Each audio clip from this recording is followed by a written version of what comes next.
If you like this video, please give it a thumbs up and hit the subscribe button as well as the bell to be notified of future videos.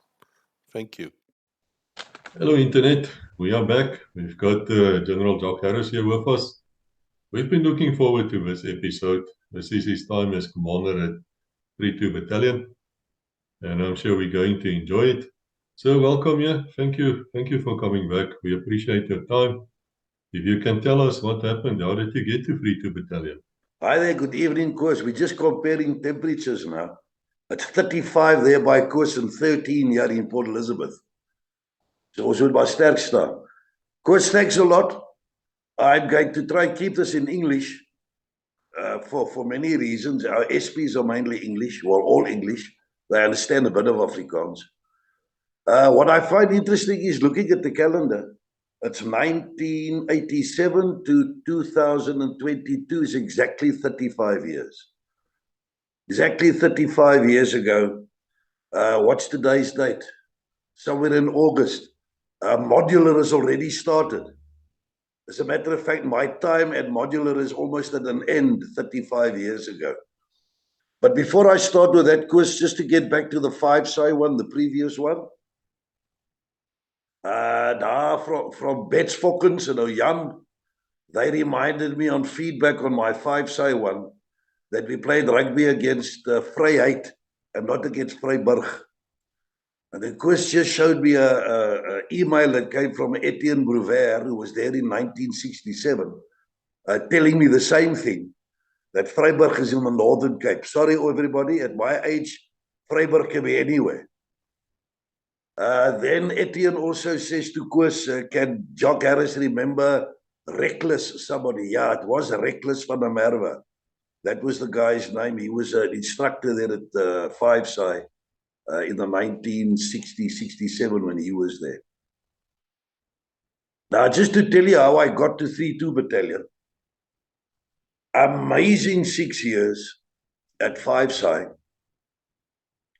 But I want to take you quickly back for my last 2 years, actually 18 months at 5-SAI. All the unit commanders of those days will remember General Wittkop Badenhorst, who was GS4, he's the logger guy. When he got into that position, he said he's going to fix up the army's logistics. All the old books and stuff had to be sorted out, and we had to write off equipment and you name it. They'll remember the Badenhorst Kreer reign of terror, 85, 86. Koos Kreer was, dis nou die ou van, Koos Kreer, the guy from Treasury.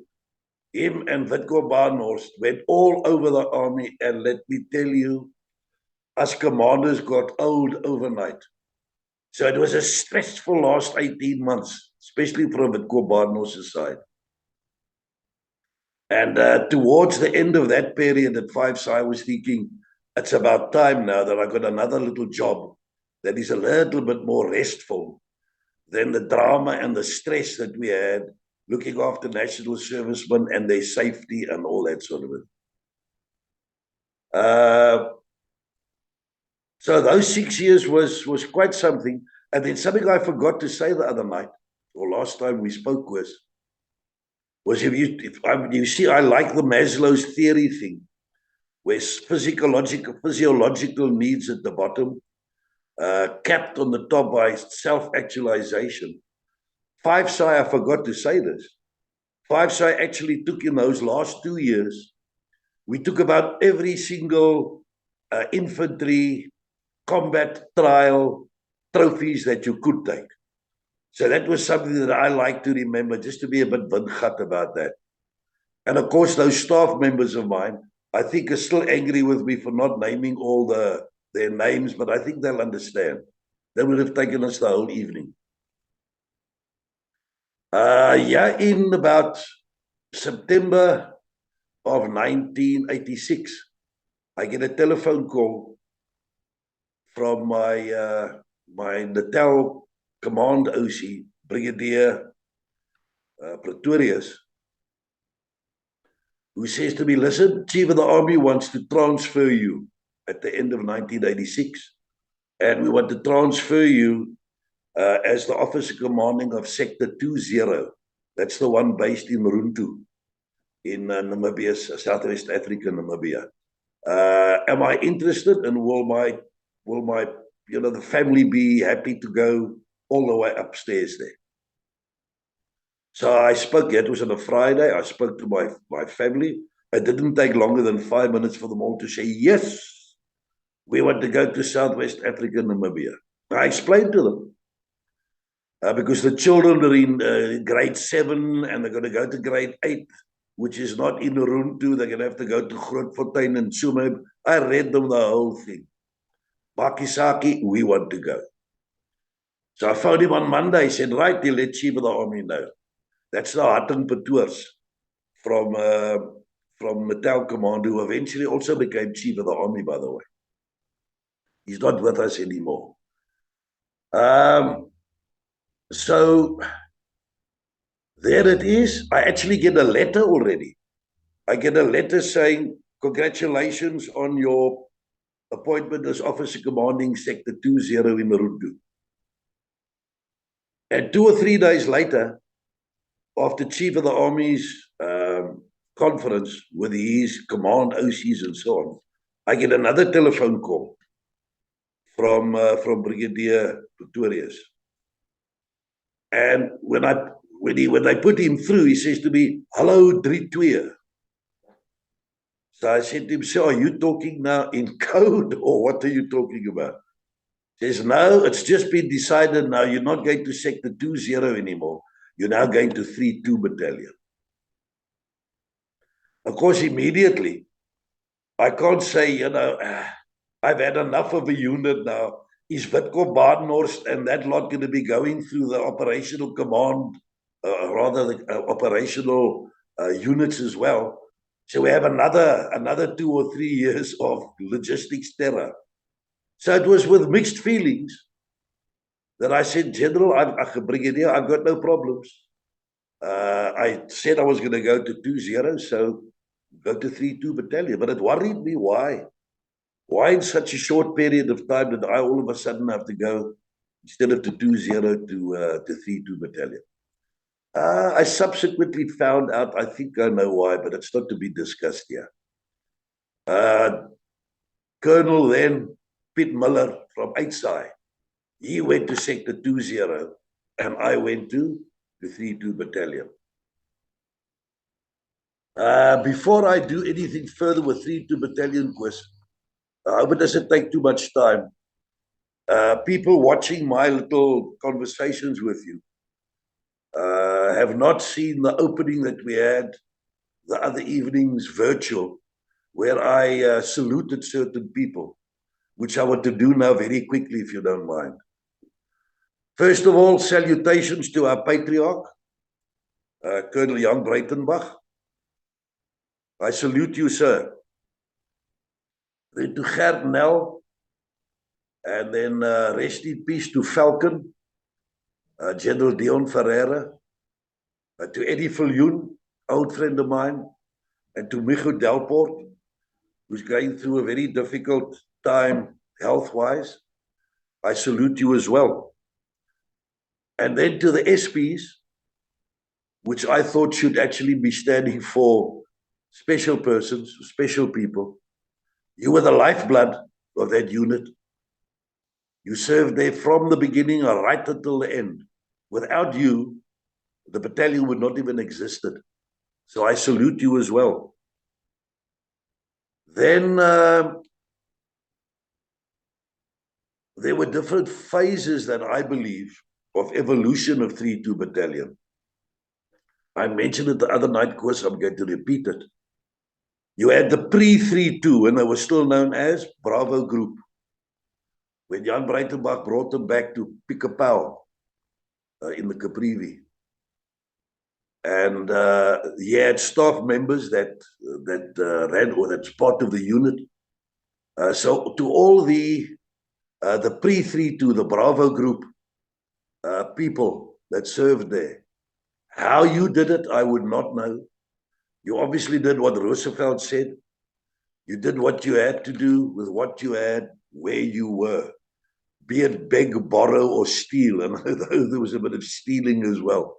Even Eddie Viljoen said later years that he also borrowed the Magurus Deutsch. He only borrowed it, but that's how 3-2 Battalion were looked after. So to all of those guys, then you had the second phase, as far as I'm concerned, the guerrilla phase, where General Viljoen said to Eddie Viljoen once upon a time that that is the greatest guerrilla unit that ever existed. To everybody that served in that guerrilla period, those 10 years up to, say, mid-80s, I salute you as well. Then you had the mid-80s, which I was there for one of the years. It was more over towards conventional. That's when the support group arrived with those amazing weapon systems that you had. I suppose you could call it the Shindungu period. There's a little red pepper I explained the other night. The Shindungu, the Portuguese used to like eating that. Then you had the very emotional upheaval from Buffalo with Mich Delport all the way into South Africa to Pomfret. And then the operations they did there was obviously counter-insurgency operations.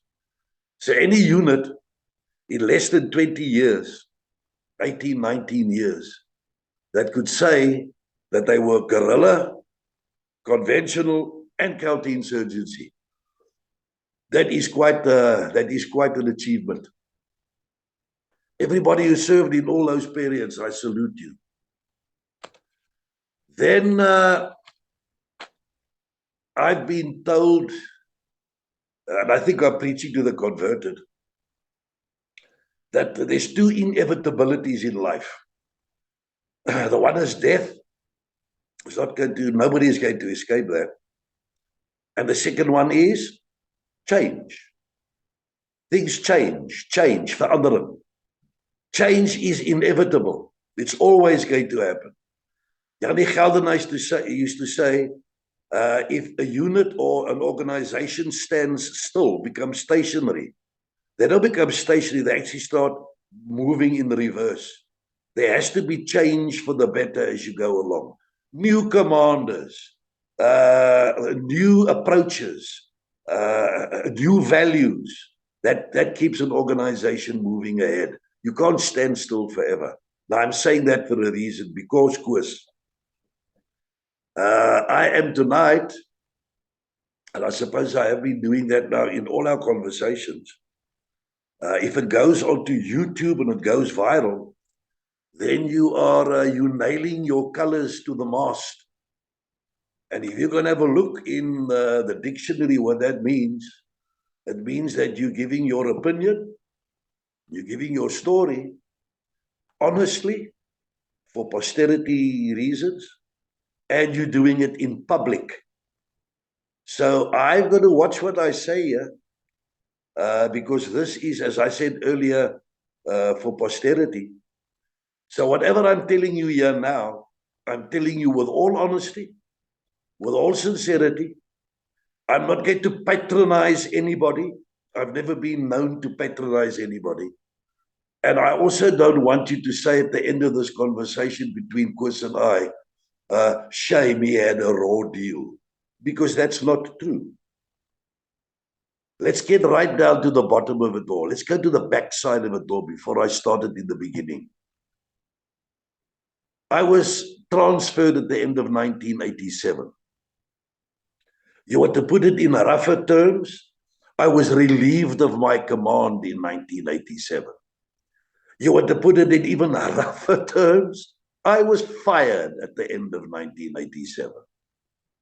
So I'm nailing my colors to the wall. Now, I think I know what's going through everybody's mind now.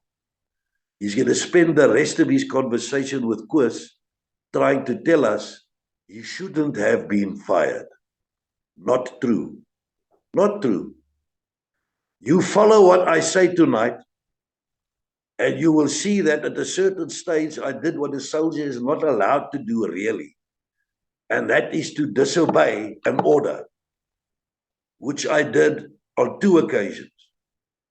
For whatever reasons, it's for you to judge. Judge for yourself. I want no sympathy. I'm not patronizing anybody. I'm repeating myself because I want to make it clear. I had to go at the end of 87. It's the way the cookie crumbled. So let me tell you how the cookie crumbled. And here we go. By the way, there's a lot of books. I've got a book here by, it's called War in Angola by Helmut Romer-Heitmann. I've got a book here by Dr. Louis Bodma called The Buffalo Battalion, South Africa's 3-2 Battalion, A Tale of Sacrifice. I've got Peter Norkeer's first book on 3-2 Battalion. I don't have his other 2 called The Terrible One, something like that. There's a lot of other books, a lot of books. Peter Norkeer wrote the one on Savati, and so I could go on. The bibliography is getting longer and longer and longer. I think the latest one was by, you had him now on your conversations course. I'll get the names now. So there's a lot of books that give, and I'm amazed at it, gives the detail. It gives you timings. It gives you movement. It gives you force levels. It gives you losses on own forces side, on enemy side, in detail. And I'm not here tonight to tell any or to go through everything that I experienced at 3-2 Battalion in that much detail. So my suggestion is, if anybody wants to sit down and make a decision on what happened there, is don't just do it from hearsay. Don't do it from what Jock Harris says now. Don't do it from what you heard from somebody else. Go and read the facts. And those facts are there in detail, which I am very grateful for because it saves me a lot of time. There's also a video, Chris. I don't know if you know about, there's a video. I'm going to go and fetch it for you quickly. It's called 3-2 Battalion Forged in Battle 40th Anniversary, which was in 2016. I don't know if you know about this video. It's a very well made video that gives you an idea in a nutshell of what actually took place at 3-2 Battalion. So there's a lot of stuff that we train together. Plus, of course, for those who don't know, who are not part of the VA and are not part of Koos's legacy situation, Koos and them are busy with his team, are busy getting a lot of things together to look after the legacy of 3-2 Battalion. There are photos that are coming out, Koos, 500-600 photos that are coming out. And it is going to be amazing. It's very professionally done. And I'm going to leave it at that. I'm sure there's going to be advertisements that go out telling you what this is all about. So at one stage, and I hear Koos and his team says, not in years' time, in a couple of months' time, we should be able to tell you more in detail about this absolutely amazing flippant unit. Right. So, comes January 1987. The removal van arrives. Here we go again. My children actually flew up there from Cape Town to Grootfontein. But Ina, my wife, and I, and Blobby, the cat, into the motor car, and off we go across the red line. We smuggled her in and landed up in Runtu. Eddie and his wife, his then wife Helen, received us very well in our new home. And it was amazing. The kids were enjoying it. It was all new to them. They arrived in a place they're going to stay now. It's got a bomb shelter in the backyard in Runtu, which of course they used to use for other purposes. And there it was, handing and taking over. I've said this how many times. The handing and taking over between Eddie Viljoen and I was as professional as you will find it. I can still remember there were little red books that came out, but they had red covers on it with a 3-2 badge on it. From operations, logistics, personnel, finances, bookkeeping, the whole lot. We went to every single one of them, and they said, this is where we are now. Interestingly, as we went along, Eddie was also showing me, I think it's time that we had a change here. We talk about change. I think it's about time we've had change here now. Now, I'm not trying to say that the changes that I made was actually Eddie Viljoen's idea. That's not true. A lot of the changes he suggested, or his staff members suggested, I incorporated into what I'm going to tell you about now. So the handing and taking over was amazing. I remember arriving and organizing almost 2 weeks. It was 5 days plus another 2, with a weekend in between. I got all the personnel to fly from Runtu down to Buffalo. The kids, the families. We flew down into Dakotas. I remember landing, I remember the Dakotas landing at Bogani with the parents coming out, the wives all green, because every time they had young pilots on the decks. And every time flying down the Okavango, all the way down to, that's 250 k's roadwise. And every time a kid wants to see a crocodile, then our sunshine would turn that Dakota around. And that was quite a weekend. The week leading up to that weekend and a few days after the weekend was team building, so that I could learn to know where I was and who my people were. They still remember the DKV saal, the DKW hall, Danskerk and Werksaal.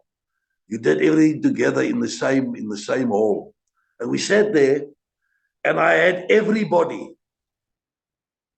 from the old Ringkopper, the older guys from the Kimbo, all the staff members. I think I had 1 or 2 troops. I did this in 5-side earlier, so I knew what I was doing. I had them all out, and we sat in that DKV saal, and we said, right, let's talk to each other. Tell me what I have here. Tell me what you want to see change if it's necessary. Tell me what you want us to keep the way it is if it's necessary. If a thing works, you don't change it.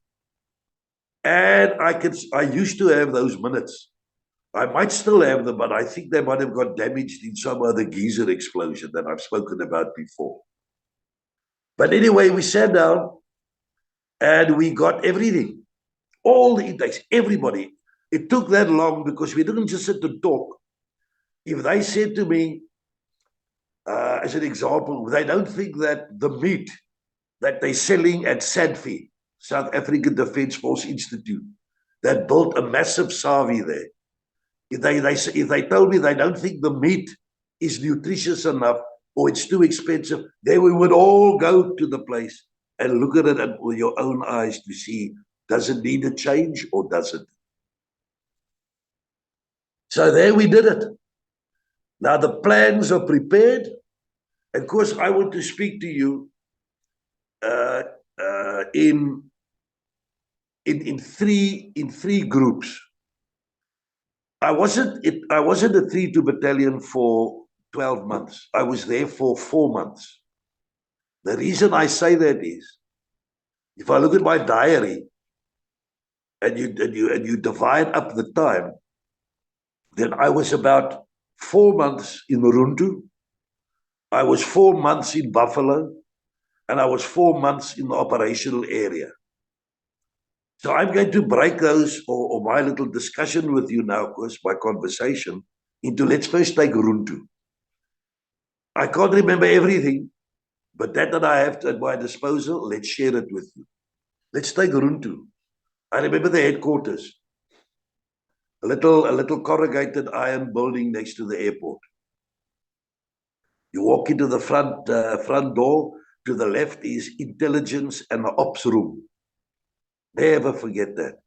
The ops room inside there, the radios are running. And remember, I'm not a great operational guy. I'm a training guy. So anyway, my back hung up when I see this.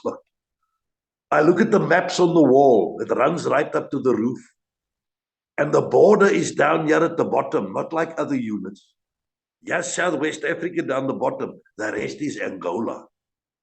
That was the first thing to say, yeah, you're in another league here now, my friend. Then I remember the mess just to the right of my little office was inside there. There was a conference room, there was a storeroom, and a couple other little offices. That I remember. Then just to the right of the headquarters, I hope this is bringing back memories, was a little building that had a mess in it and a pub. Now I'm mentioning the pub. It's a little pub because above the counter of the bar, there was hanging these aluminium. Is it aluminium? No, it's not aluminium. Pewter cups with your name on. I also eventually got one, Colonel K.V. Harris. You got them, but they had glass bottoms. And hanging up there was yours. If you came in for a beer, they took down your little pewter mug and they gave you a beer. And there to the one side, there were a few of them hanging where the bottoms had been knocked out. You don't know about this, Quiz. The bottoms had been knocked out. There was a little hammer, a little copper hammer, a brass hammer hanging up there as well. So if you died, you passed away, operations, whatever, nobody else could drink out of your beer mug again. They used to take the beer mug down, break the bottom, great tradition, and put a black band around it, and there it would hang. Profound, absolutely profound. Anyway, there I remember the little mess and the pub. Now again, I can't mention all names, but I'm going to mention my executive. My second in command was Commandant Jan Hougaard, who had been on and off at 32 Battalion for quite a while. He had just completed his staff course the previous year. I always thought, I wonder why they didn't make him the officer commanding. But that's not for me to query why. It's for me to do or die. So there I was. Jan Hougaard was my 2IC. Piet Norkeer, a youngster, was my RSM. That's the same Piet Norkeer that you know of, Piet, of course, that wrote all the books. Now, suppose everybody's waiting for this now, so here it comes. Eddie Viljoen could not find an RSM that, number one, could speak Portuguese, that knew the troops well. This is what Eddie told me. And he appointed Piet Norkeer, who was a staff sergeant, 2 ranks up as an RSM. Now, Piet was still young. I was used to RSMs. If you look at my previous conversations with you, those were the guys that trained me. The Lloyd Karlitzes, the Haasbroeks, the Kannemeyers, rather Kalmeyers, all those guys trained me. My RSM at 5 side, Ben Oosthuizen, was 4 or 5 years older than me. Those are the rock elements of the unit when it comes to the warrant officers and the NCOs. Now, a couple of years ago, I'm not going to go into the detail, together with the VA and their little communication network, there was a bit of an altercation where people were saying, yeah, but you never really accepted Piet Norkeer as your RSM. And Piet Norkeer and I discussed it separately, and we buried the hatchet there. And I said to him, the next time I see you, I will call you RSM. And the next time I see you, which I haven't yet, we're going to have a dop together. And the next time I see you, I'm going to say to you, RSM, I apologize for not accepting you full color as an RSM. And that I'm saying now, after nailing my colors to the mast. RSM Piet Norkeer, I hope you've buried the hatchet because I have. Jy was by RSM. Thank you for that. Then there was the chaplain, very interesting old man. We used to call him the marabou stork. Had long legs like a stork. Chaplain middlemost. Yep, chaplain middlemost. He was our chaplain. The adjutant was Celeste Skeepers. The intelligence officer was Herman Mulder, who I had a lot of respect for.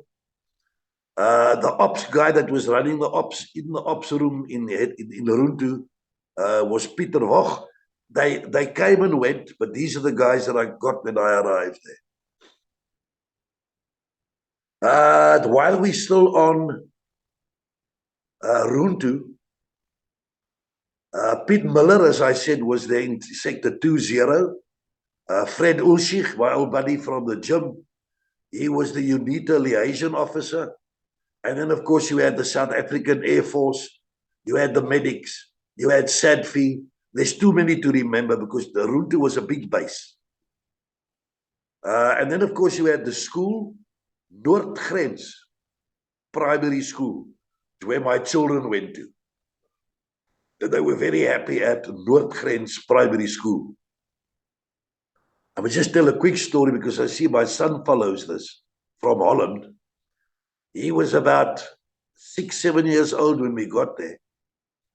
And they had taught him to swim, the Durbanites from Durban. And when he got there, he had a teacher, I think it's Meneer Tron, Sweets, can't remember, who taught him the rest of swimming. And he was eventually chosen to swim for Southwest Africa, Namibia, under 8. Went down with him to the SA Championships in East London and landed up 8th. So he was the 8th best swimmer in the country. That's my son, Kenneth. Those are the type of things I can remember from Buffalo. There's many, many more things. Sorry, not from Buffalo, from Runtu. Now to go to Buffalo. I remember the entrance, still there. I remember going into the entrance and seeing the transport park on the left-hand side. And there was a Tiffy staff sergeant. I can't remember his name. He was a tailor. And he took my measurements. And within 2 or 3 hours of the first day I arrived there, I had my camouflage beret all made up with a badge on it and so on. I've still got it. You could see it's excellent tailorship. I remember the headquarters. I remember the messes. Sampie van der Westhuizen and his messes. I remember where I stayed and where everybody else stayed when they got there, the visitors. The Palacio Regimental. We even had our own little Batman that used to look after us. I've forgotten his name. I remember the company lines. I remember the houses at Buffalo. I remember the the pavilion that Eddie had built, the rugby field or the field in front of it. I remember the parade ground. I remember the first time next to the Okavango River with a mist low down and you hear the troops marching towards the parade ground and coming like ghosts out of the mist with that beautiful way of their marching and singing those amazing songs. Oh, what I can't remember that. They were wonderful. I remember that so clearly. I remember the Charlie Spiller. I remember the farm. I remember the Kimbo with houses built out of wood. When you go into those houses, you wouldn't say it. Majority of the houses, if not all that I went to, was beautiful inside, the way the people made it livable. I remember Pickapau School with old Mark Kanganjo and a lot of national service teachers. Something similar to where I'm sitting in here now, a vibrant, lively place. I remember going out to Nova de Marcio. That means the 9th of March, because Nova de Marcio, that's when that base, they tell me, was established. I knew then that I'm now in the Caprivi again, because it was built out of everything that came out of the bush. The grass, the thatched roofs, the poles that came from the mapani trees and the things around there. I remember getting Koos Crocodile, Koos Creer was there, and Patrick Rolf. They still welcomed my family and I there. And while we were sitting there talking about the base itself, Koos Creer, Koos Crocodile takes my children and goes and shows them where the shooting range is. And ek wip net so hoog when I hear automatic fire down below here. And I see smoke going through the trees. En Koos sê vir my, moenie worry nie, kolonel, ek wys net vir jou kinders wat maak ons hier. Firing live ammo. Ou Koos, ek sal dit nooit vergeet nie. I remember the graveyard. That was something quite profound. Eddie talks a lot about that too. And then I remember the South African Defence Force Institute, or SAVI, a massive building, modern building, and air conditioning inside. That's where the troops could buy their food, where the families could buy their food. I'll get back to that now. Anyway, so now we finished collecting and collating all the information. Now we're going to start. Certain changes have to be made. And that's the bit of the altercation that Piet Nortje and I had when he wrote his first book. He said certain things about those changes that I said to him that is nie waar nie. I want to tell you some of those changes. Piet, RSM, ek is nie kwaad, ek noem het nog maar net hier so in die publiek. The first one we did was, during that week, they take me from Bongani all the way up to Omega. And I think Eddie had mentioned this too, I'm not sure. And there were motorcars standing with all the bushmen or the sand people that were living there. Under trees and chicken crap and you name it. And those cars belonged to the troops of 3-2 Battalion. They weren't allowed to take their cars. So the first change I made, I actually gave that to RSM Piet Nortje. I said, you got the job, not at the Kimbo. You can't have people riding up and down with a highway between the main gate and the Kimbo. But get those cars away there. And we gave money and equipment to have garages built for the troops' private motor cars. Because those guys were charging them 60, 70, 80 rand a month to have their motor car stand under chicken crap wherever it was kept. So that was sorted out. And by the way, one of the things that came out that I based these changes on is malnutrition amongst the children. Oh, Sister Saki. They'll know who Sister Saki was. What an amazing woman. She ran the sick bay in Buffalo. She still said to me that there's malnutrition here. And when they try and find out what the problem is, they're not buying proper food because money is going to motor cars. Secondly, booze. What? That was a big fight. Alcohol. These troops are now 35, 40 years old. My troops back at 5, so I used to get 2 beers per night. They were also getting 2 beers per night, and I thought that's not quite right. There must be another way of running this. They took me one night down to the river, Okavango River, during that period of planning, with infrared equipment, and you could see the Kavango troops, or not troops, sorry, the Kavangos coming across the river with Makoros, with a bottle of Klipdrift for 80 rand, those days, 35 years ago. So if I got a motor car and I like my booze, 160 bucks already per month is off my salary.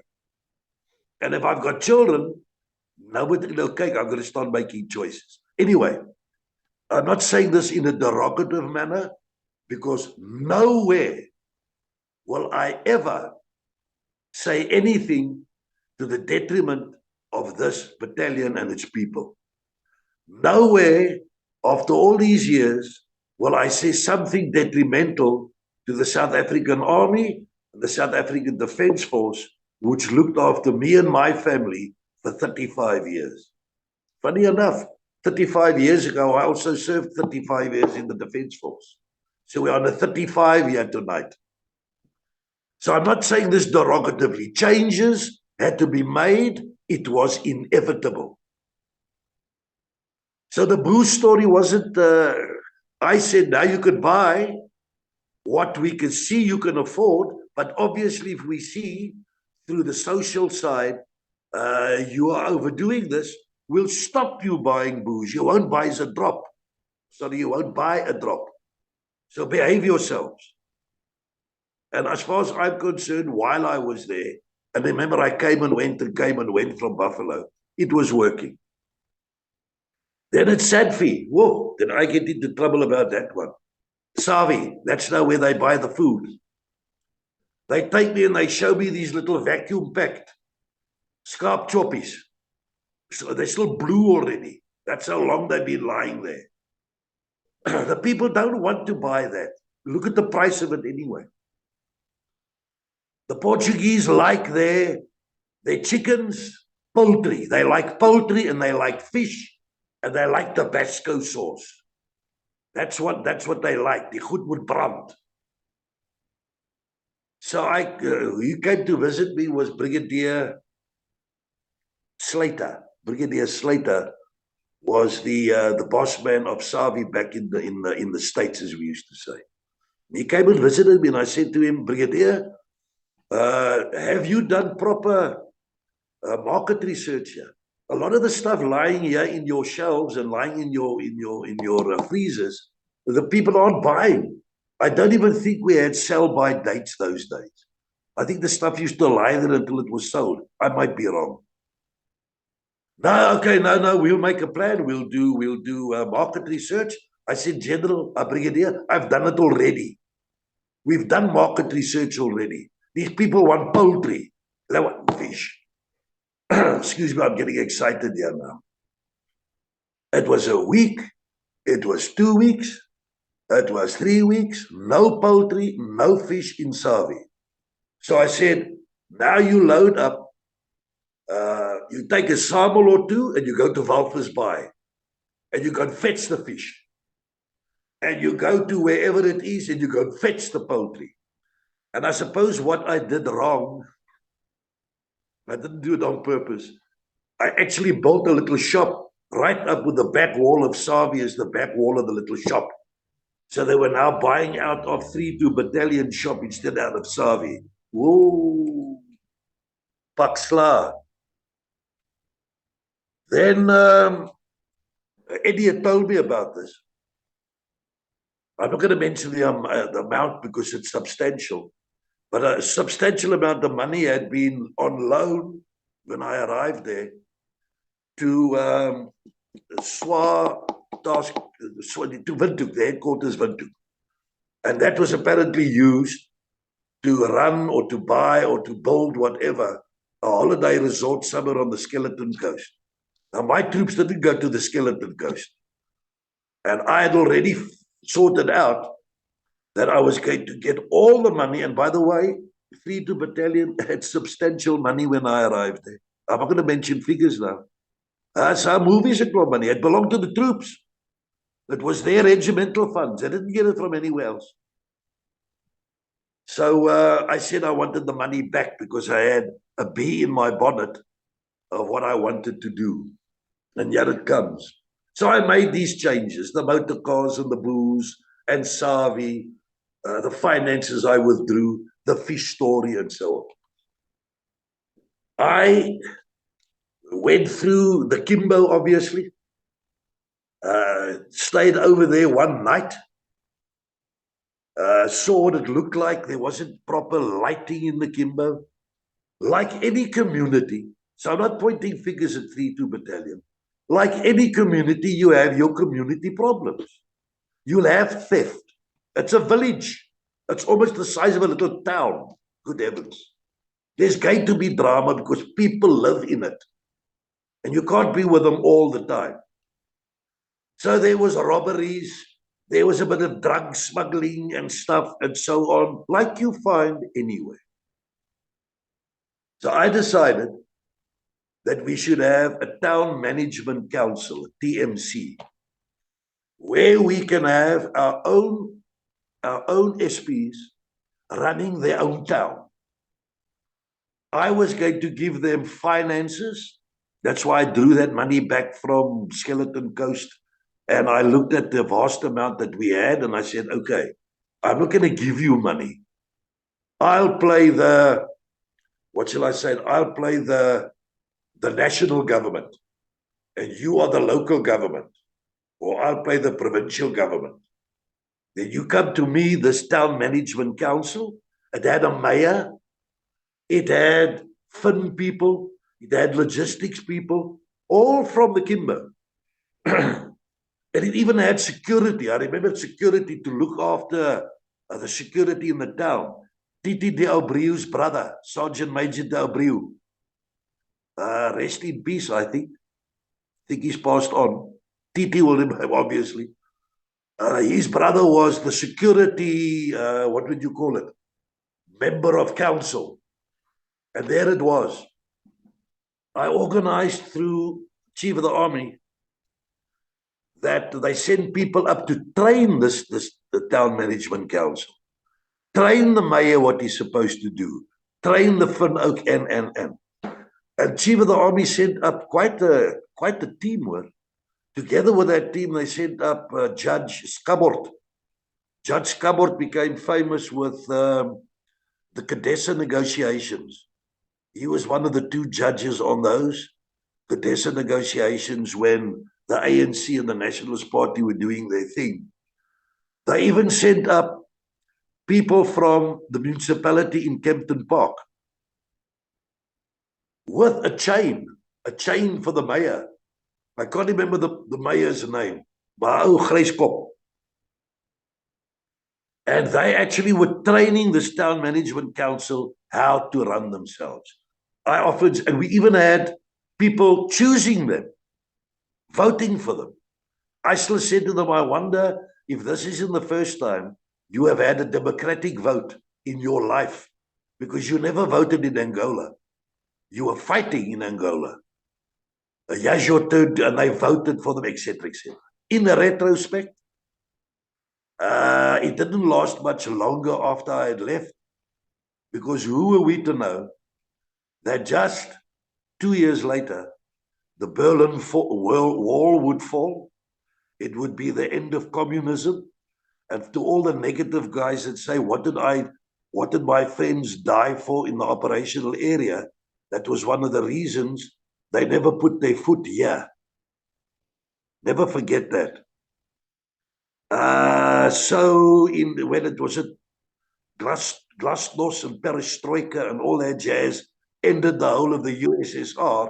And of course, we had to move then to Pomfret. So the TMC didn't really exist much longer. That was Buffalo.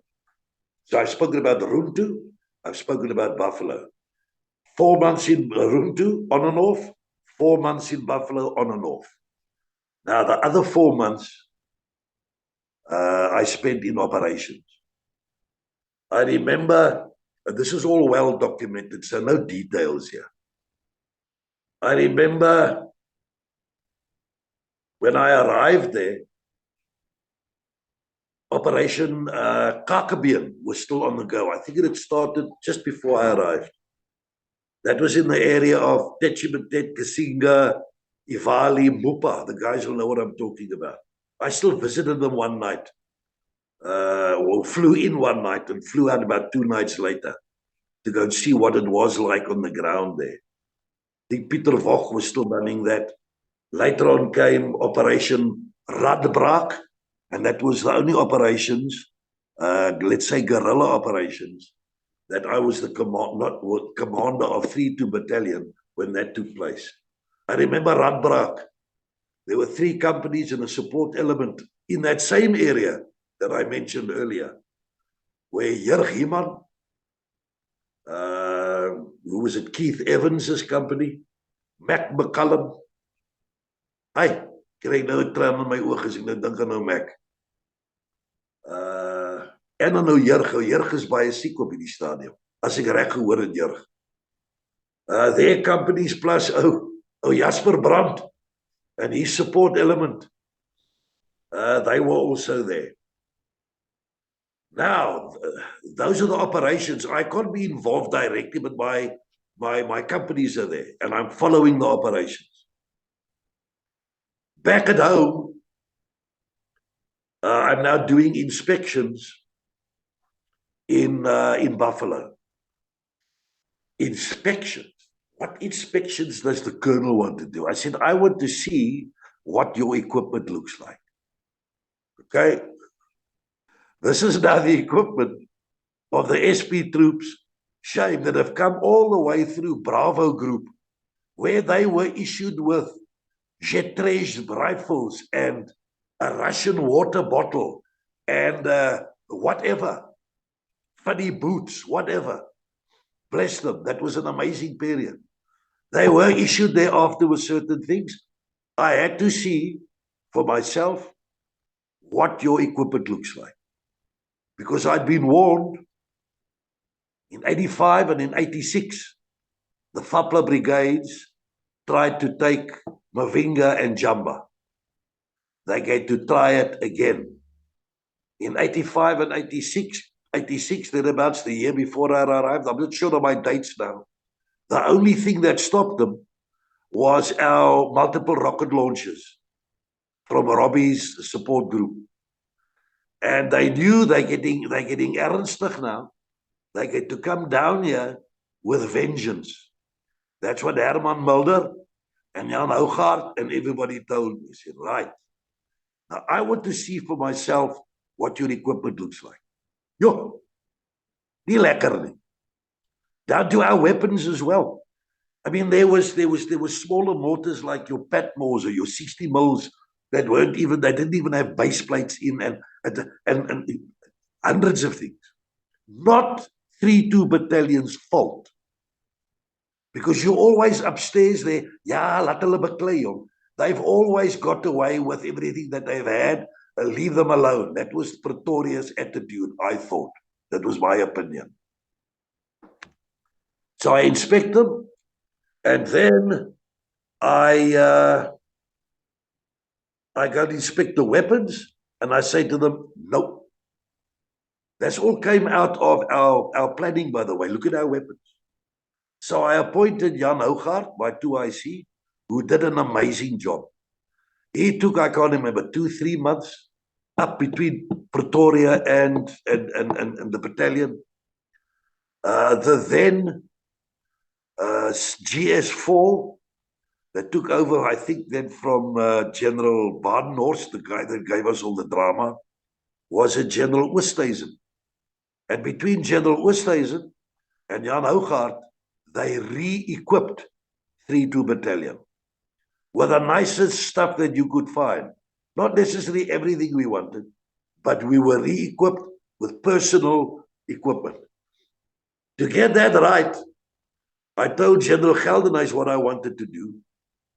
And he said to me, what? I said, General, please, if we're taking Fapla seriously and we want to get this 3-2 Battalion ready for the punch, please can't I have the whole battalion back in Buffalo so that I can have a look at everybody at the same time? He eventually said, you can. Well, I wasn't very popular at Sector 10 because I'm taking a lot of his force levels away. But I had to do that. In other words, we're breaking away from the guerrilla now, and now we're preparing for conventional, if you want to put it that way.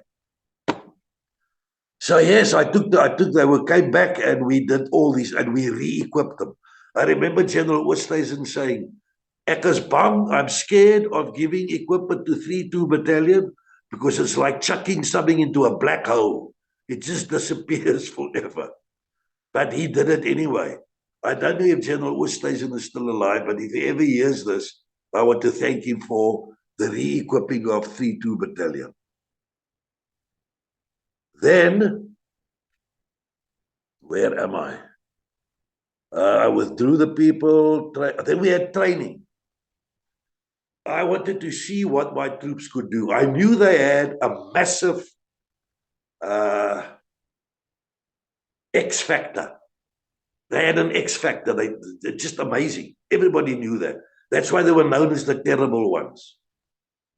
But I wanted to see it for myself. I can't command people if I don't know what I'm commanding and just do it on hearsay. And there we had out towards Nova de Marcia and further towards Botswana. We had a massive training exercise. Combined headquarters, us and the Air Force and you name it. How do we run the headquarters? Remember, I'm a training outground, so I'm in my element.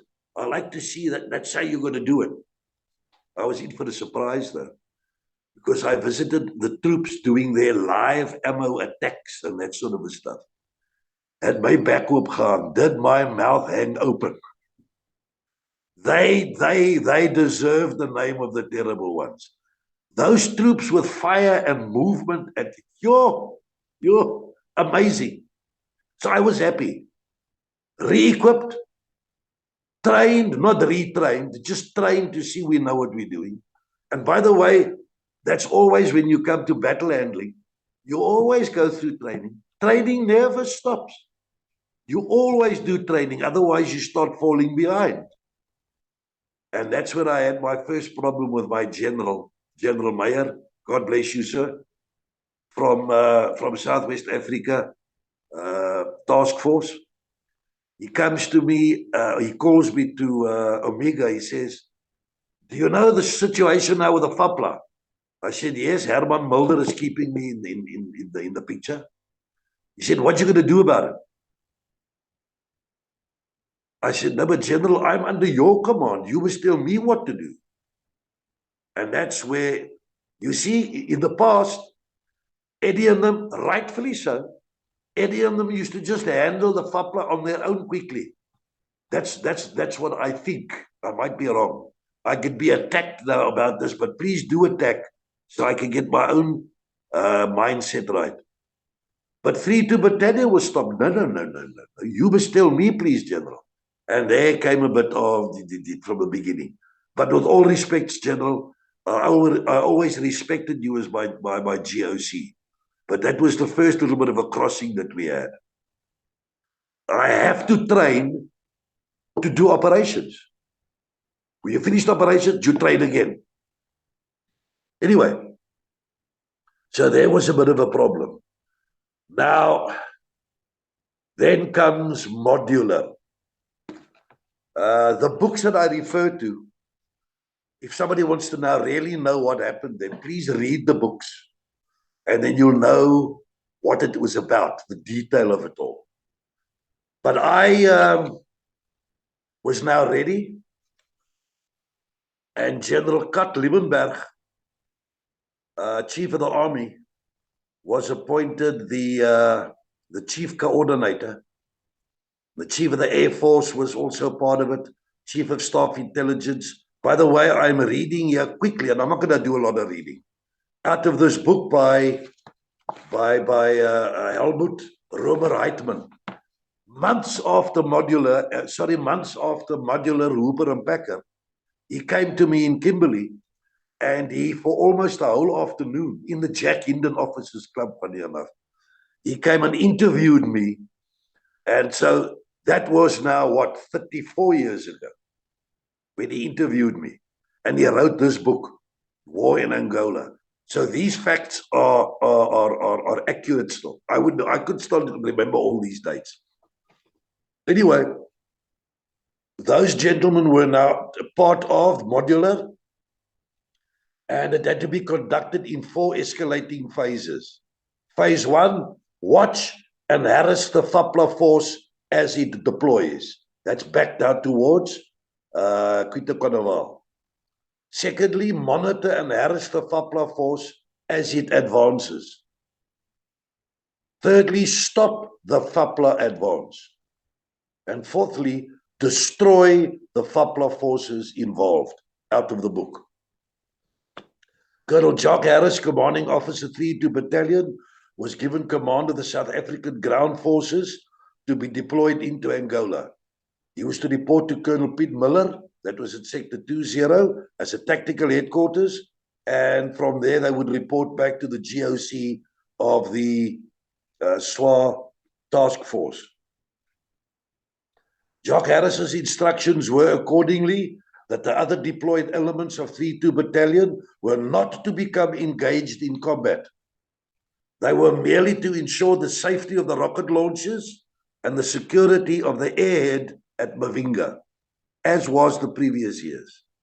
The safety of South African personnel and the security of South African equipment were of the paramount considerations, even at the expense of Mavinga falling to FAPLA. So, Jan Hougaard, myself, the ops guys, we said, listen, if this is what we must go do now in Angola, together, of course, with General Meyer's people, all in planning sessions, we said, this is what we need. If we want to stop those 4 brigades coming down, crossing the Lomba, and taking Mavinga and eventually Jamba, then we need this. Icona was not to be. Here comes the piecemeal story that I want to talk about. That is what we were supposed to do, and this is in actual fact what I was allowed to deploy. Was even smaller than what we had said. We had planned things like 32 Battalion, 6-1 mechanized, force or whatever, whoever had to come in. That is the forces we need to stop these FAPLA brigades. The force that Jock Harris was actually allowed to deploy was even smaller, consisting of his 32 Battalion headquarters controlling 5 motorized infantry companies of 32 Battalion, 1 support company of 32 Battalion, 1 multiple rocket launcher battery of 32 Battalion, 120mm mortar battery of 6-1 mechanized, 3 reconnaissance teams of 32 Battalion, amazing people, and 2 anti-aircraft troop, 1 from 32 Battalion and 1 from 6-1 Mech.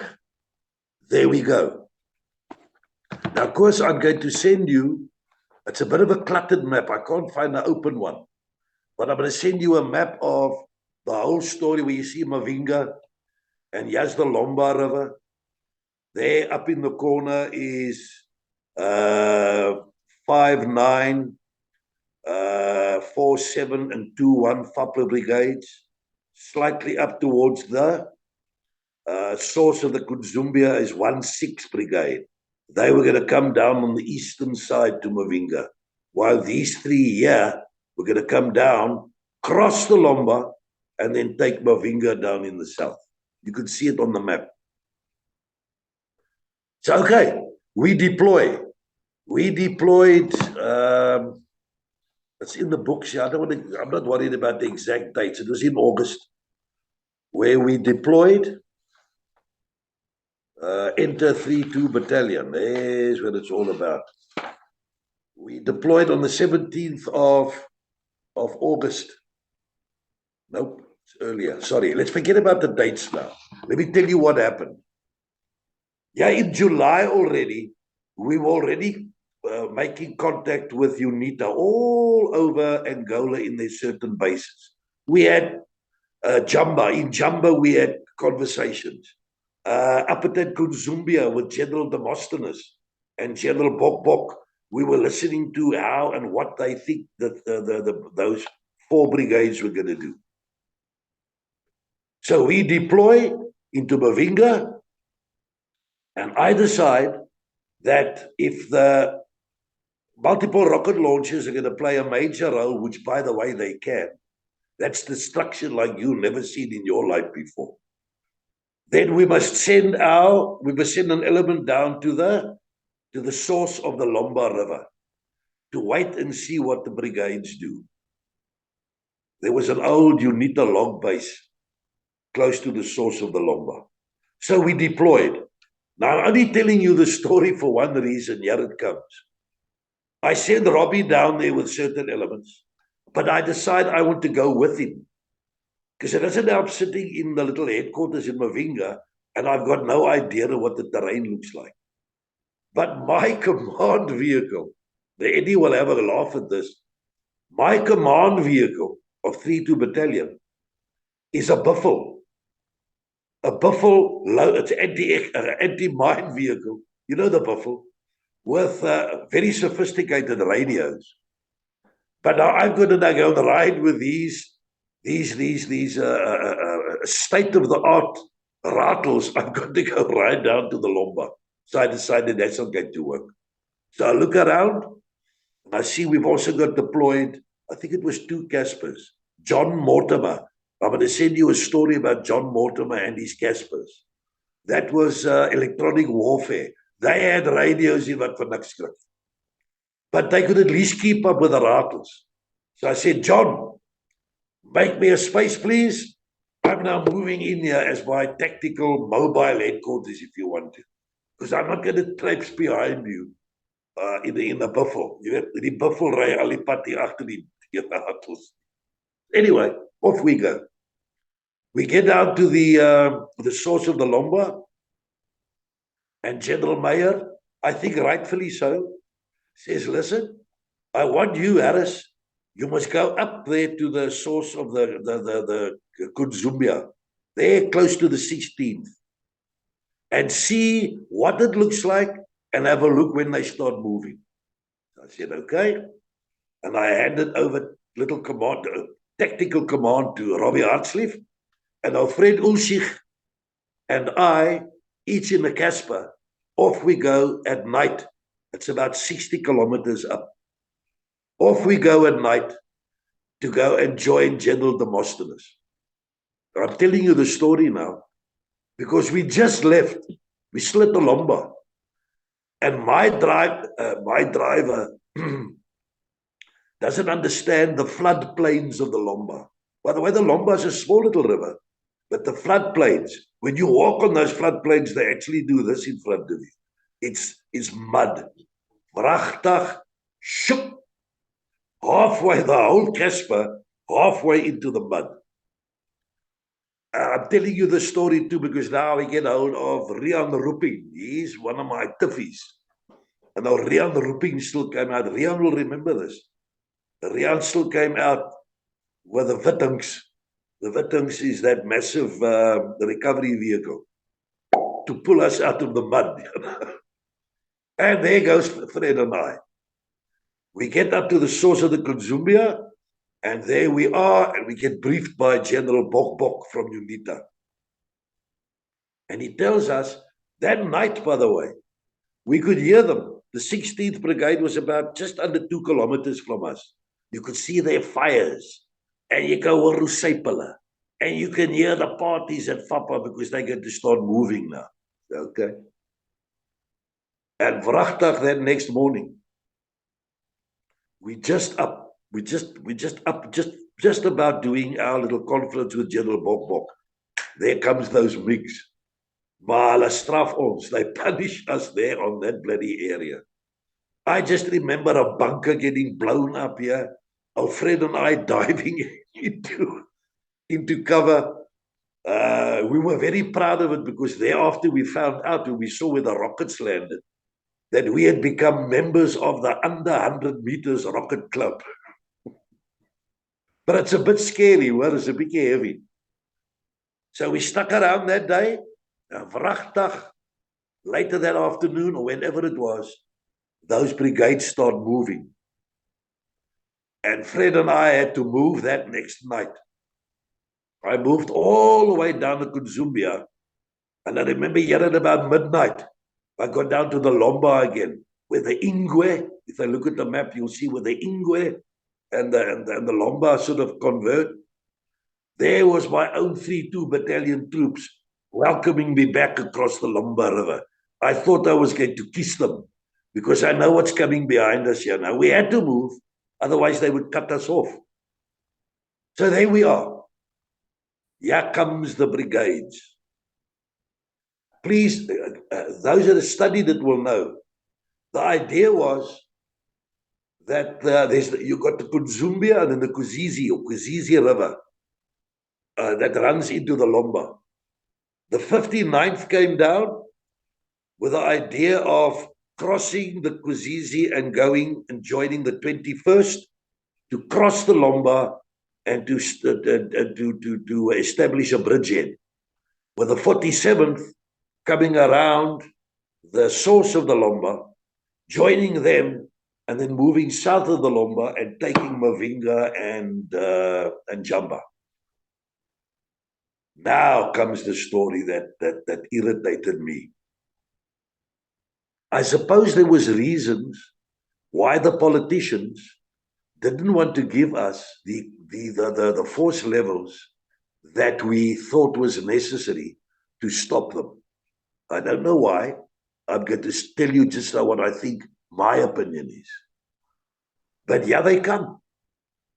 Then eventually we see, but hold on. Here comes the 21st.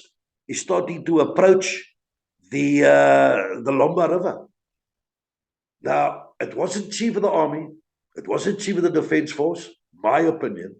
It was the politicians sitting in Tainais in Cape Town that decided, oh, okay, if it's getting heavy, have a little bit more. And here comes Hannes Nordman with his anti-tank, what do they call it, the squadron of troops. Those squadrons, or those troops rather, each troop consisted of four vehicles. Hannes, you must tell me if I'm wrong. 2 of them were Ratel 90s, and 2 of them had these brand new fancy ZT3 missiles. So eventually they could come. Oh, there they come. 6-1 is not in the picture yet. 6-1 and Boksmith in them are still moving up. They're close by now, but they haven't been issued go. And that's where the drama comes. That's where my first point of drama comes. I remember it's all very famously put on YouTube as well. Old Hannes Nordman and them taking out those tanks across the Lomba River's floodplain.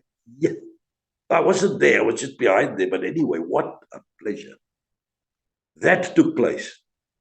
But the 47th is now going around. They're moving. The 59th is trying to get across the Kuzizi, I think it was, to join the 21st. But the 47th has gone around the source of the Lomba. Now everybody says, how are we going to stop the 47th? They're south of the Lomba already. How are we going to stop them? No tanks here. That's all played like this. You went, oh, okay, we better do something now. From Tainais, is my opinion. Now comes the drama. Now everybody's starting to get a little bit, everybody was sent to bloody well advise. It's written like that in Heitman's book. I'll come back to that later on. Everybody is sent into bloody well advise. They send the staff course in. The staff course says you must take chains and you must hang chains between the Mapani trees. So when those whatever tanks come roaring through there, they'll bump up against the chains. And then, Jock Harris, you must take your troops and put them in foxholes and take the tanks out with what was it, 89mm rocket launchers. Are you serious? There comes the first conflict. Are you serious? I must put my troops into those holes with tanks that must be stopped, with chains that are not even going to hang in trees properly. This isn't a forest, man, it's savannah. So there comes the first. I just said, there's no ways. I'm sorry. Oh. Now those collars are getting up. Eventually, they didn't go for that plan anyway. So the next thing is, Hannes has stopped the 21st across the Lomba beautifully.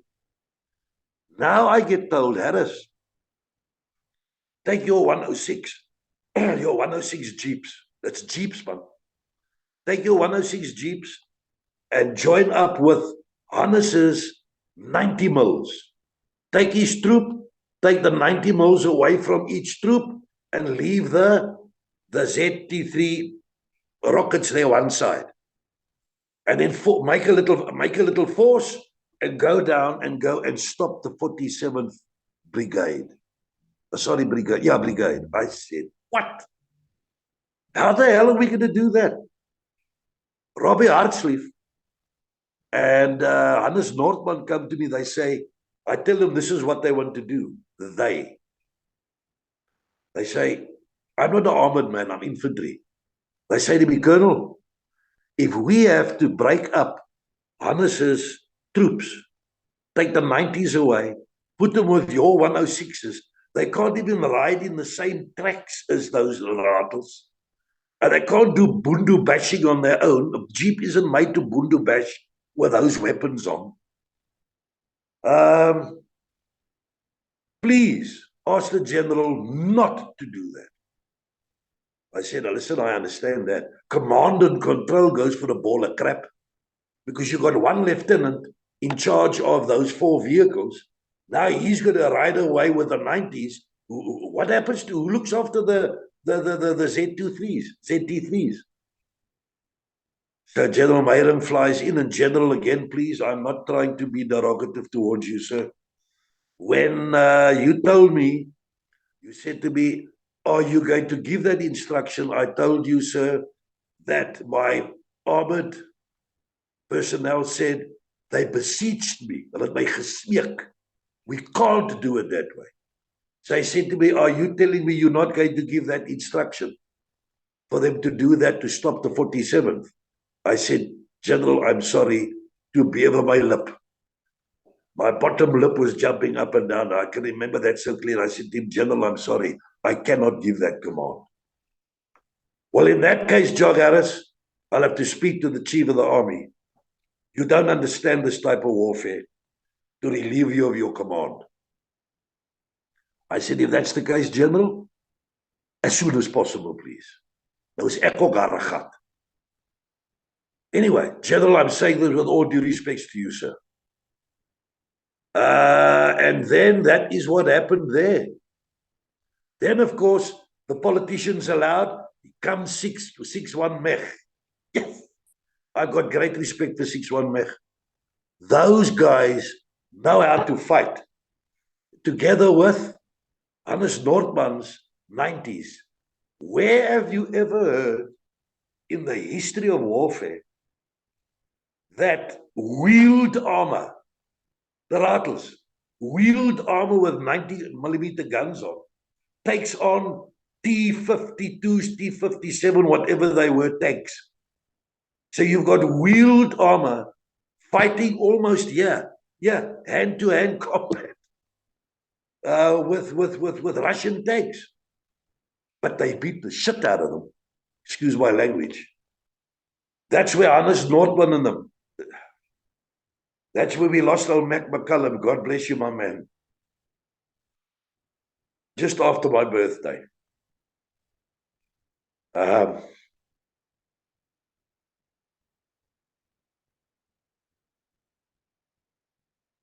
Yeah, they stopped them. 6-1 destroyed the 47th together with the Air Force. That Air Force bombardment of the 47th, I will never forget. It was still overcast, so it kept all the sound down. And they came through there, Buccaneers. What were those others? Canberras, Mirages. Gee, that 47th didn't stand a chance. And that was it. That was the end of the 47th. Now they start turning around and they start moving. I might have left out a couple of things. I've left out one thing. Before we destroyed the 47th, the guns that we wanted, our artillery that we wanted, was only allowed to come in here just before the 47th flipping arrived there. The commander of those guns was a commandant. He died there. He was killed there, and I forget his name. I'm so terribly sorry. Johan de Rand. Commandant Johan de Rand arrives and he asks permission if he can fly in the Bosbok all down the Lomba to see what it looks like on the other side where the guns are going to fire. And of course, he never made that because they were shot down. Him and his pilot were shot down and he was killed. Rest in peace, Johan. Sorry, ek het jou naam vergeet, maar ek is nou op getensie waar ek sit. That was such a shock to me. I actually lost my, can you believe it? Ek praat so baie. I actually lost my voice that night. It must have been trauma, I don't know. Maar hy volgende oggend kon ek nie praat nie. When we lost Johan de Rand. Anyway, now the politicians start playing. Now you can have Yakam 6-1, oh, box spit in them. Ay, what a unit that is. Their chaplain, you know their chaplain. You met his wife, Rina. Their chaplain was my own cousin. My ma's sister's kind. Johan van die Kerk. He was 6'1", 6'1", remember him. 6'1" was, he was the chaplain to 6'1". He died at a very young age, Johan did, sorry. He had a heart attack at 57. His mother, it must have been genetic. His mother, my aunt, died at the age of 48. So it must have been a genetic thing. But rest in peace, Johan. He was also part of 6'1", that clobbered the hell out of the 47th. Now, I want to start finishing course. I'm now already in deep trouble. I say to Chief of the Army, General, this is now brigade stuff. We need brigades here now. We're fighting against 4 brigades here. We need the big stuff. And I don't have that. I don't have that experience. I was a company commander experience at the infantry school. I'm a training officer. Wie stel jy voor? Jan Hougaard was still with me that evening when Chief of the Army was there. And we threw around names and blah, blah, blah. We said, what about Falcon, Dion Ferreira? No, but he's on staff. He's on joint staff course. I still said to General Liebenberg, General, this is becoming serious here now. You know that yourself, sir. We must take Falcon away from the course. Now come Falcon. I think Falcon was happy with that, and they made me Falcon's SSO operations, where we carried on with the planning of the 2-0 brigade. Now the politicians are starting to give us more stuff and more stuff and more stuff. And you know what happens, Koos?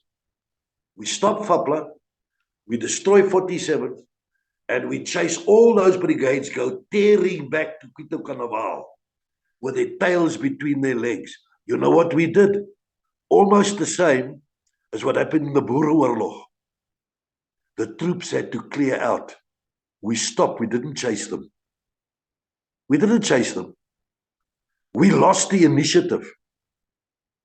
Now, ek weet as is verbrande hout. You never if. But can you imagine if we got to the stage where Falcon and his 2-0 brigade destroyed 47th, had the other brigades running back to Quito Carnaval, if we followed up immediately with what a principle of warfare tells you, maximum effort, concentration of effort, if we had our tanks in them, if we had everything that we need, if we had air superiority, we would have slaughtered Fapla before they even got to the Tumpu Heights. But we lost the initiative. Roland de Vries will tell you, Roland de Vries gets very vocal about this, and I agree with him.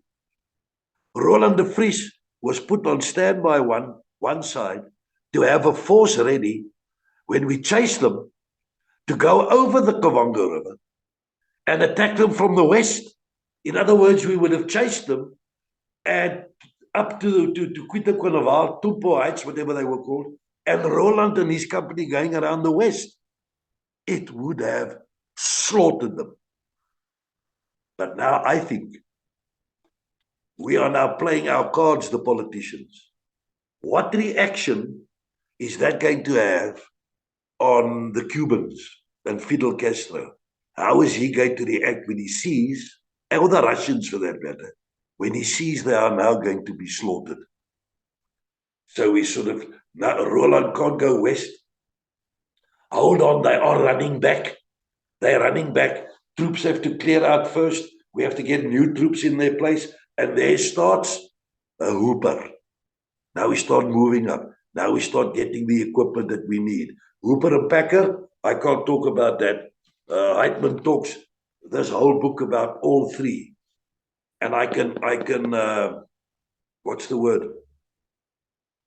I reckon you should read this. I'm looking for a word. Recommend this because he's got massive detail in this and he has written it just after it happened. It's all very fresh stuff. So a couple of other books, overseas writers, I'm not going to mention names, got it completely wrong. And I'll show them where they got it wrong as well. But enough of that. Louis Botma gets it very nicely going too, on how Hannes and them got, and Roeping, that got us out of trouble in the floodplains, how they got the Norris Cruxes and that sort of a thing. Amazing people, amazing fighting. Nie 'n donderse bang haar op hulle kop nie. That's the if. If we didn't lose the initiative, if we had concentration of effort, and what happened to the Cubans anyway? When they talk about the Battle of Quito Carnaval, bullshit. There was never such a thing as the Battle of Quito Carnaval, that we were supposed to have lost. And that was the turn of everything. Bullshit. We succeeded in our task was to keep Fapla away from Mavinga and Jamba. They never put their, well, later on 2-1 tried to get there, year or two later, or year, whenever. But we succeeded in our aim, and there wasn't such a thing as the Battle of Quito Carnaval. Whoever wants to write that history must rather go and write children's books. That was the end of that. And I had to play a bit of what ifs. That's the last one, Chris. I remember. Where are we now? Yes, remember. Ek maak nou klaar. I remember the road to Agadir, that song that they play after Savati. Ek huil my dood elke keer as ek dit sien of hoor. I remember the troops' songs. I remember the company's banners.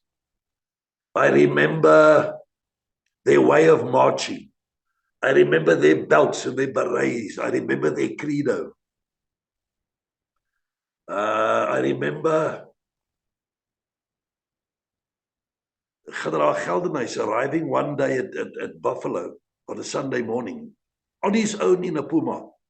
Harris, get dressed quickly. Jump in with him, just the two of us. Fly to Jamba. He tries to recruit younger troops from UNITA, from Savimbi. Sat there for the whole day, but it never materialized. I remember Clive Rice and them coming with a whole Springbok cricket team to come and visit. And now here's the genuine end. I get transferred as Chief of Staff to the newly established Northern Cape Command under Brigadier Bernardi. So he couldn't have been too angry with me because that was a senior post.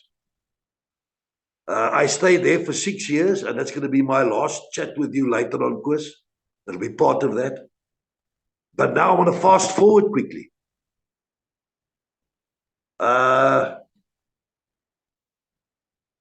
Pomfret is in the Northern Cape. So here comes 3-2 Battalion, and I am their command 2IC, which I had felt as a great honor. I visited them that often. I saw Pomfret growing. I was there on the sad occasion when Martin Geldenhuys was killed and he was buried at Pomfret, General Geldenhuys' son. I'll never forget that day either. And then comes the closing story. It was in July of 92. I get a telephone call in Kimberley. What I'm saying now is also on this video, by the way. From General Dan Hamman. He's the 2IC of the army, the deputy chief of the army. He says, "Where's your brigadier?" I said, "No, he's out on the road. He's visiting the commandos. Can't get hold of him now." He said, "Okay, we haven't got time. Are you sitting?" So I said, "Yes, I'm sitting, General. What does it know?"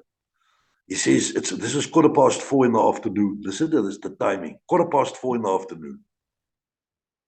You better phone Michu now. You can't phone Michu directly. You see, he's got to work through the command headquarters.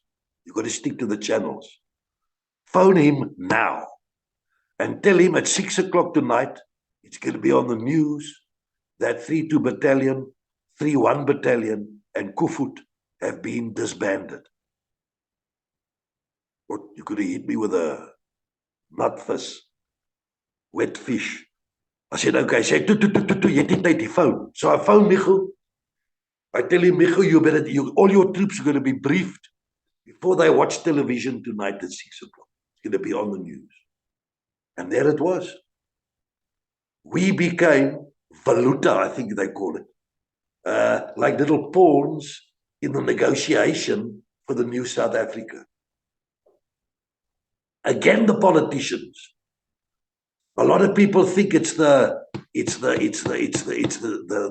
generals, the chief of the defense. It's not so. My opinion. And then, of course, they had to start closing down.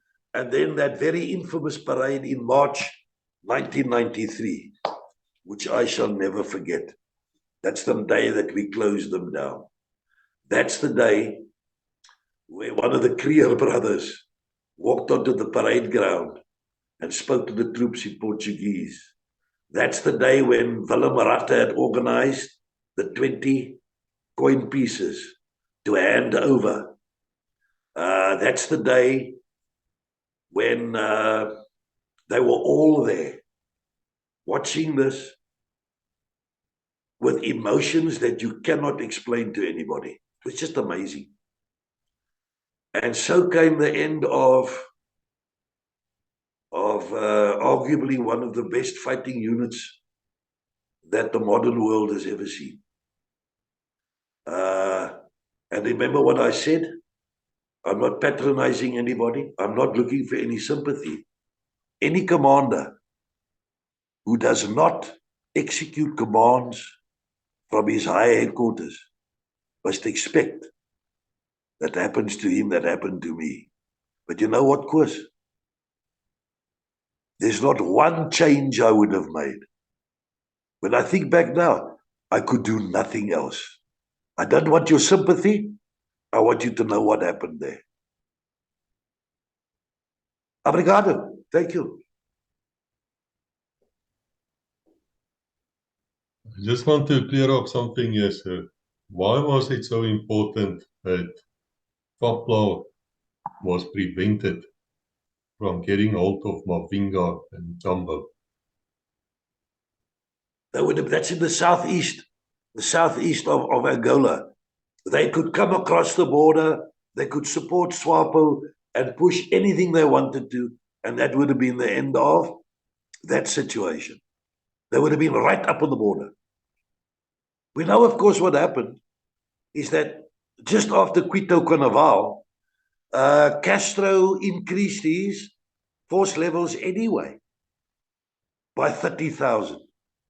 And there everybody was now jittering. If there comes the if again. I don't want to say that if again. We could have dawned them within 2 weeks.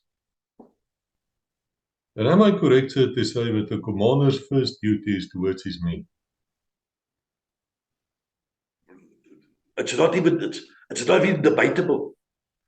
It's not even debatable. We actually grew up from the army gymnasium time all the way through to 5-side where I just been. When you eat out in the bush, the troops eat first. Did you know that? Die troepe eet eerste. The troops eat first. What's left, the officers can have. That's how serious it was. You had to look after them. I was presented with a little knife by the VA. Now, I don't want to go into the VA side, because the VA and I had a bit of an altercation where I decided, right, I'm not going to take part anymore. I'm not saying I'm not part of the VA. I'm just saying I had a bit of an altercation. And yet that same VA, before the altercation, gave me a little knife. All the commanders got knives. Beautiful little knife. Can't remember who made the knife, but it's in the books. And mine had ebony wood on it. And ebony wood, not like other woods, actually sinks in water. And they gave it to me, they said, because I sank with my troops in water, which was very melodramatic. But I was very grateful. You must remember, I carried a monkey around on my shoulder for a long time. The VA helped me get rid of that monkey. Doors closed, and then doors opened again. You know, when a lot of people don't know this, when Heitman wrote this book, one of the little paragraph heads is, everybody was sent into bloody well advise. It's in one of the books here, in one of the pages. That's what Harris said. Do you know that just before this book came out, my wife and I were, a lot of people will know this, were selected to become I was to become the military attaché, or the army attaché rather, in Israel in the late 90s. And when this book came out, General van der Westhuizen, I still appeared before him. The telex came out, subject to authorization by Chief of the National Defense Force. You are going to Israel. This book comes out. Everybody's good to bloody will advise. Sorry, Harris, you're not going anywhere. So that door closed. But you know what? You know what door opened? Is I was here in 94 at Group 8, where I had the amazing experience of sorting out the Ciskei Defense Force of those days. So I'm glad that those doors closed, because there are a lot of other doors open. And I've got no hard feelings whatsoever, because at the end of my 35 years, I can say to my God, thank you. You looked after me, and I can vouch for an amazing career. And this was part of it. Enough of that now. Might I ask you one big if, sir? That's the last question. What would have happened if you did not refuse to do what they wanted you to do? If you went for this idiotic idea of changing Mopani trees in a savanna veld, I just want to say to foreigners here, savanna means open grasslands. It's not like a forest of trees like next to each other. I don't know what the hell the change, where the hell would you have gotten change anyway? You've got smaller trees, the Mopani trees, you know. Now, of course, it would have been a slaughter. Putting up infantrymen with 80 and 9 millimeter at the foxholes, or to T whatever Russian tanks. Come on. Yeah, that's desperate. I mean, that is plain stupid, because you won't even stop the advance, because those tanks are protected by infantry. Yeah, and remember, General Meyer, it wasn't he had to do something, because the politicians were keeping our tanks back, keeping 6-1 back. And then eventually 6-1 came, and then we clobbered that brigade with wheeled armor against tracked armor. Yo, wonderful. May I ask you, sir, and you can refuse to answer me, of course you can. If 32 Battalion was a white infantry battalion like 5 or 1, do you think the politicians would have made the same decisions that they made to basically send 32 Battalion into some kind of a stupid kamikaze type of attack? No, I think that would be hearsay. I see why you're asking that, but I think that would be hearsay. Look, 32 Battalion did a lot of work there that took the place of the 5 side troops and the 6 side troops in the guerrilla warfare phase. But I think it would be unfair to say that, but who knows? Which reminds me, sir, one of the comments on 5-Sci was General Borman, your friend. I And love that. he said how well your unit at 5-Sci worked with Kufut while he was there, probably as a commander somewhere. And how well they skirmished, Well, fire they and did move. private movement, yeah. Now, of course, that was it. Oh yes, oh yes. I shouldn't end it off that way, but if you look at this at the end of it all,